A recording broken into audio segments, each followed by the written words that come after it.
President-elect Donald Trump has offered Robert F. Kennedy the role of Secretary of Health and Human Services. Let's go live to CNN's Kristen Holmes, who's in West Palm Beach for us near Mar-a-Lago. Kristen, clearly a controversial set of picks for Donald Trump in recent days, and now RFK Jr. tapped to be the Secretary of Health and Human Services despite his track record of peddling conspiracy theories.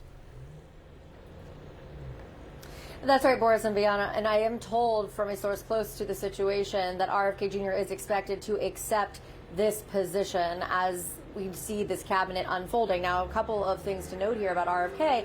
One is that there's been a lot of talk about what exactly he would do in the administration. He had indicated that he wanted a cabinet position, but we heard the head of the transition, Howard Lutnick, to our own Caitlin Collins, essentially downplaying the idea that he would be offered anything within the actual administration, likely because of the fact that there was a big belief within Trump's transition and Trump's orbit that RFK Jr. could not actually get confirmed. So talking to these sources, they had speculated that he might get more of an oversight role. Now, obviously, as we can see here, that is not how this played out. Donald Trump offering this very big position at the head of Health and Human Services to RFK Jr. And just a couple things to note here. One, RFK Jr. is incredibly controversial for a number of things that he has said about health, particularly the fact that he has questioned vaccines. He has said that vaccines lead to autism, something that there are no studies that back up.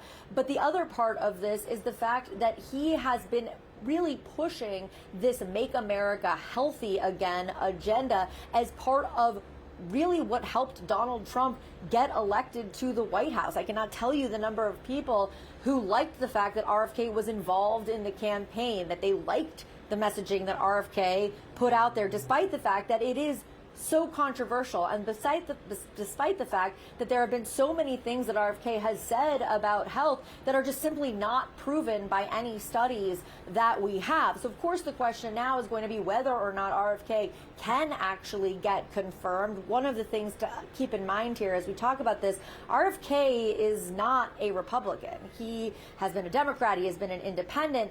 He does not have the same ties to the Republican Party that someone like even Matt Gaetz has. So whether or not these controversial opinions, these just downright not accurate opinions that he has when it comes to health are going to be something that make it through Congress, that's going to be a big question here. It is surprising to a number of people. I'm starting to get texts here from individuals who say that they had been speculating, they had heard rumors that RFK was kind of going to be some sort of health czar, but instead he has been giving a very specific cabinet position and one that requires him to be confirmed by Congress.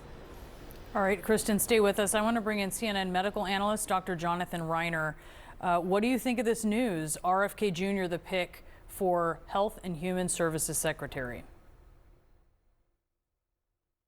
Well, it seems to be that he fits with the pattern that we've seen this week, which is the hiring of people that are not just unqualified for a particular cabinet post, but unfit. And as we've already, heard in this segment, Mr. Kennedy has already shown over the last 10 years his penchant for not just promoting unproven ideas, but promoting disproven ideas. He has loudly promoted conspiracy theories such as the COVID virus being bioengineered to spare Ashkenazi Jews and Chinese. He's promoted the completely disproven concept that vaccines are connected to autism.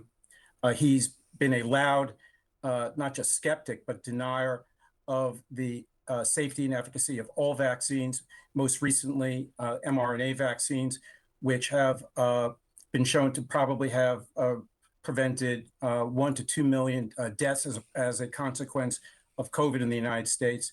So basically, we're putting not just a vaccine denier, but a science skeptic in charge of all of the nation's premier health agencies, FDA, NIH, CMS, the agency that runs Medicare and Medicaid.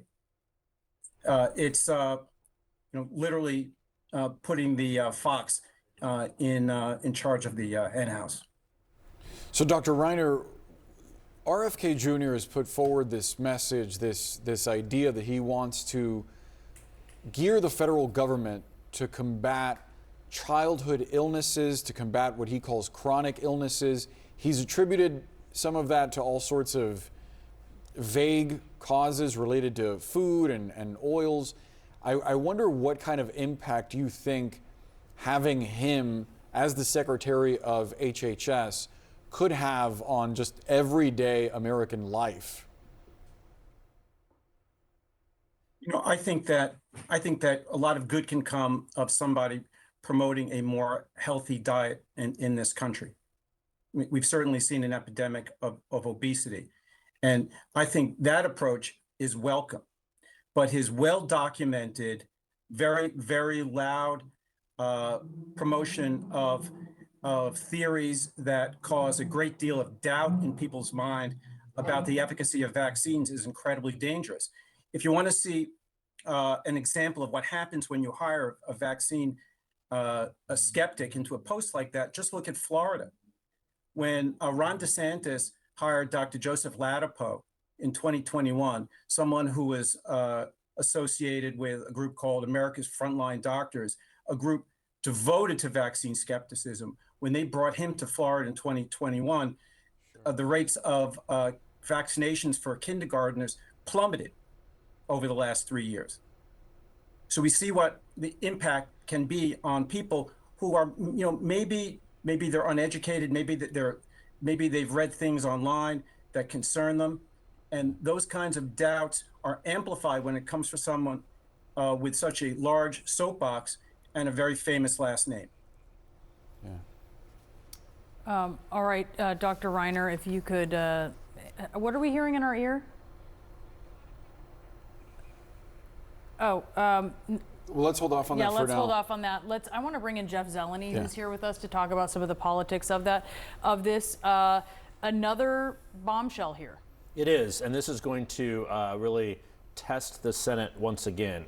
We thought the Matt Gaetz thing would be the most unusual or out of the norm. This certainly is added to the list. But look, I mean, when you think of the Senate committees that will be faced with the confirmation process here, these are asking some senators really to make a choice here. So providing they all go through the normal process, should this nomination actually happen, it will be a giant test for the new Senate Republican Majority Leader, John Thune here. But I mean, we certainly will be getting reaction from various senators, but a lot of his ideas simply are out of the mainstream. To say the least. And dangerous, others would say. Yeah. Yes. Jeff Zeleny, Dr. Jonathan Reiner, thank you both so much.